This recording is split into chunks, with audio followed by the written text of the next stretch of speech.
Om Sri Sai Ram. Upanishad Vahini, Chapter-7. Prashna Vahini Upanishad. The Prashna Upanishad is in as an appendix of the Atharvana Veda. It is so named because it is in the form of questions, prashnas, and answers. By this means, it discusses more elaborately some topics dealt with briefly in the Mandoka Upanishad. It has thus become a commentary on the Mundaka Upanishad. For example, the Mundaka says that knowledge, Vidya, is of two types: absolute, transcendent, and worldly, and that knowledge of the world related to Brahman is of two kinds: action and worship, karma and upasana. The second and third questions in Prashna Upanishad deal with worship. The discipline of action is fully covered in the sections on action, karma kanda, so it is not elaborated on here. When both activity and worship are practiced, regardless of the fruits thereof, they promote renunciation and non-attachment. This is the conclusion arrived at by the first question. So, studying the Prashna Upanishad after the Mundaka makes the subject clearer. Seekers meet the Guru with sincere heart offerings. Of the two entities, the eternal supreme transcendent Para Brahman and the worldly or qualified Apara Brahman, the worldly Brahman is incapable of conferring the goals of human life, Purusha Arthas, which are of lasting value. Realizing this and eager to attain the eternal supreme Brahman, aspirants approached Pippalada, the competent teacher.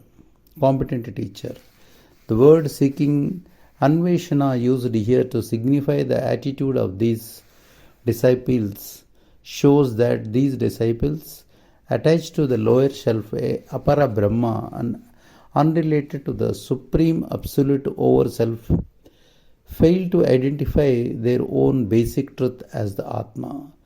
That is why they still seek it somewhere outside the truth of their being.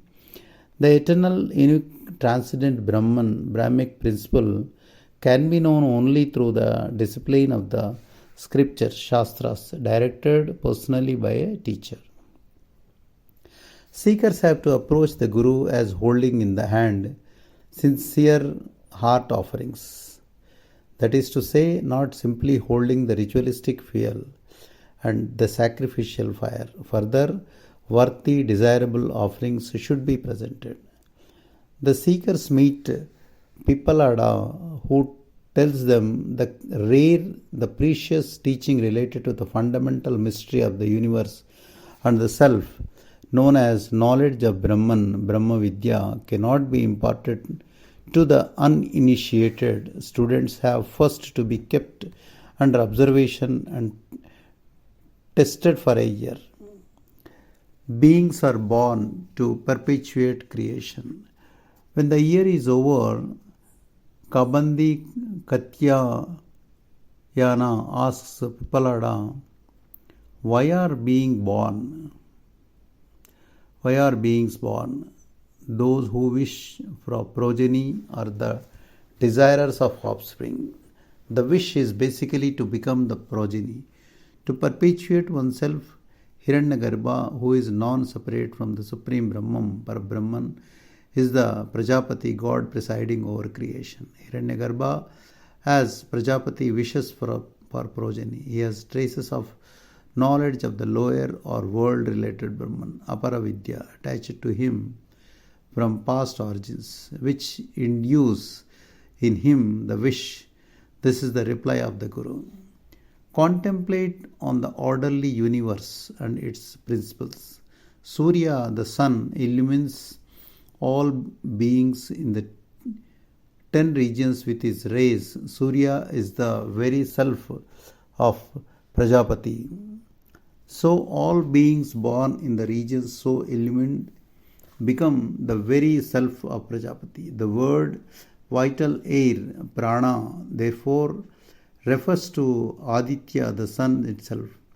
For the sun gives the vital essence, prana, since all beings are able to live by consumption of food, etc. The sun is also known as the cosmic universal personality. Vaishvarnara, the whole universe is of his nature. So, he is also known as cosmic form, Vishwarupa. The year is an indicator of time according to the position of the sun. The time is but a series of days and nights. And these phases are caused by the sun. The rotation of the moon causes phases in fullness. The twin forces, the sun and moon, are products of Prajapati. So time, which is marked out by the tropics, seasons, months, etc., is also of the same essence. Prajapati also has northern and southern cycles. The contemplation and worship of Prajapati in this universal aspect is referred to as spiritual wisdom, jnana itself. Those who are endowed with this spiritual wisdom and who have mastery over the senses as well as faith in the Vedas can easily convince themselves that they are the very Atma. Pursuing the northern path, Uttara Marga, they reach the spiritual stage known as the world of the sun, Surya Loka. That world is the refuge of all living beings. Only those who worshipfully engage themselves in their daily duties, without any desire for the fruits thereof, can enter that world of the sun. The seasons like spring or the feet of the sun, the symbol of time. The 12 months are his personal traits. He is the cause of the worlds. These truths are expressed in the 4th and 6th mantras. The rains are also caused by the sun. So he is the master of another world too. The third, the heavenly world, Dyoloka. Consecrate the body, the complex of vital elements, by sacrifice. Ether, Akasa, air, Vayu, fire, Agni, water, Jala, and earth, Bhumi, the elements that make up the body, have their presiding deities. The activating senses like the voice and the knowing senses like the eye also have their deities which reside in them and promote their functions. Finally, the mind and the intellect also have their deities. They are all pillars that support the being and prevent the structure of the body from falling asunder.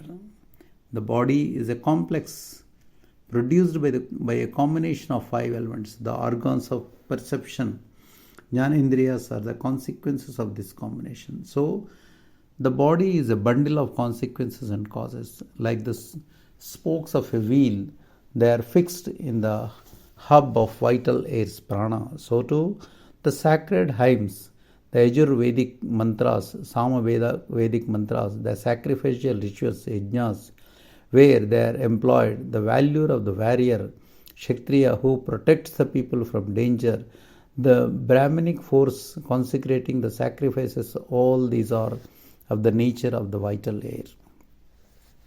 When Prajapati becomes the cloud and pours rain, all beings rejoice and are enabled to live. All things that contribute to happiness are bound to you. Cherish us. Therefore, as the mother, you cause all wealth and welfare related to spiritual and physical protection. Give us that wealth and wisdom. The Rik, Yajur and Sama mantras are the Brahminic wealth. Riches are the warrior, Kshatriya wealth.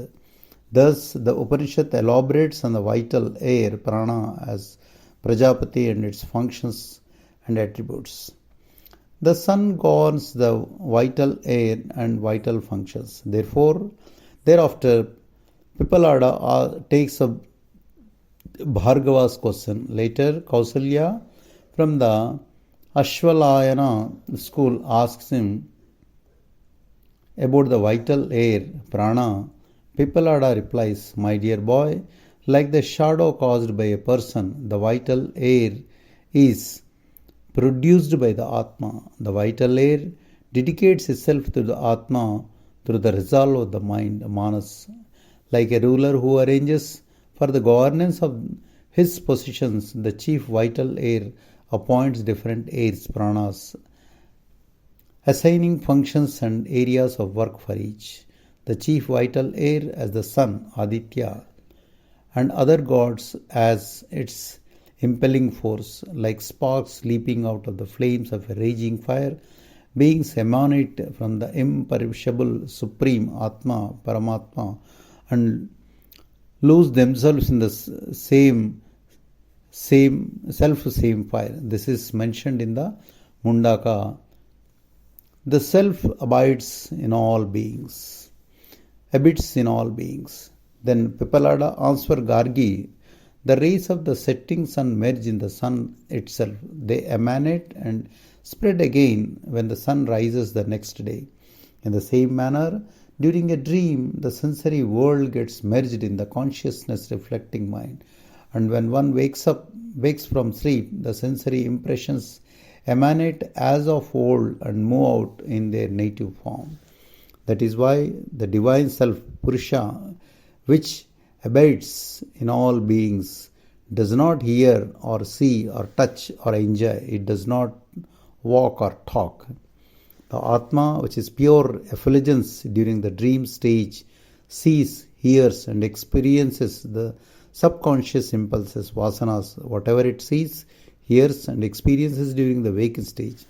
When the statement is made that the Atma is the basic of everything, the impression is created that everything is different from it. But the distinction that is apparent between the base of all and the individual souls, jivas, that rest upon, it is merely an illusion caused by circumstances. It is mental, not fundamental. Pipalada also said that whatever world, loka, is connoted by the deity worshipped through the Om Pranava, that world will be attained. God resides in the heart. Next, Sukesa, Bharadwaja's son, questioned the master. Pipalada's answer ran thus: the divine self, Purusha, you inquire about, is in this body itself, as the resident of the inner sky. The heart, it is on account of his being there that you shine forth in full splendor of attainment and personality. Souls emanate from him and merge in him like milestones, progressively increasing and interdependent. The earth, Durga, the mother goddess, food, the supreme soul, Purusha, all four principles originate from the other according to the second section of the Taittiriya Upanishad. The origin might not be evident to the eye, but since the origin of the same sense organs, Jnanendriyas, and the organs of action, Karmendriyas, has been described already, the origin of the Supreme Soul is as good as said. All rivers join the sea and lose their names and forms therein. The rivers are therefore called the sea. So too, only the Supreme Soul or Self remains. He is without any attainment and traits or changes. He is imperishable, endless. That is all I know about Brahman, and that is all there is to know, said Pipalada to Kabandi and other disciples. The never-changing absolute reality and the ever-changing phenomenon. This Upanishad ends with respectable homage paid by the disciple to the master. The father gives only the body. Pipalada gave them the body of Brahman by teaching them the Atmic principle, Atma Tattva. The 6 disciples who asked 6 questions in all were Sukesha, the son of Bharadwaja, Satyakama or Saibya, son of Sibi, Saurayana, grandson of Surya, the born in the family of Garga, hence called Gargeya, Kausalya, the son of Ashvala, Bhargava or Vaidharbi, who was born in Vidarbha in the line of Brigu, Kabandi, Katyayana, a descendant of Katyayana. The first section of Mundaka Upanishad elaborates on both the highest or transcendental para and the lower of or creation, the world related apara aspects, along with the casual or creative aspects of Brahman. Although its second section begins by extolling the creation related aspect, it ends with the firm declaration of the evanescent nature of the creation related aspect. In the answer to the sixth question, the Om Pranava as the core of all methods of gaining the transcendental and the non-transcendental aspects is fully elaborated upon. The questions and answers in the Prashna Upanishad bring out implications of the Mundaka and serve as a nice commentary on the succinct text. The six questions are: what exactly is the relationship between the transcendental or non-dual para and the differentiating or dualistic apara principles? Who protects and guards created beings? How does Hiranyagarbha emerge from the Supreme Atma, Paramatma? How does creation take place from the Supreme Atma? How does the consciousness full, Chaitanya full principle, the vital air, prana, enter the body and get diverted into 5 channels? Which senses operate in the 3 stages of waking, dreaming and sleeping? These lines of inquiry are followed in this Prashna Upanishad. Jai Sai Ram.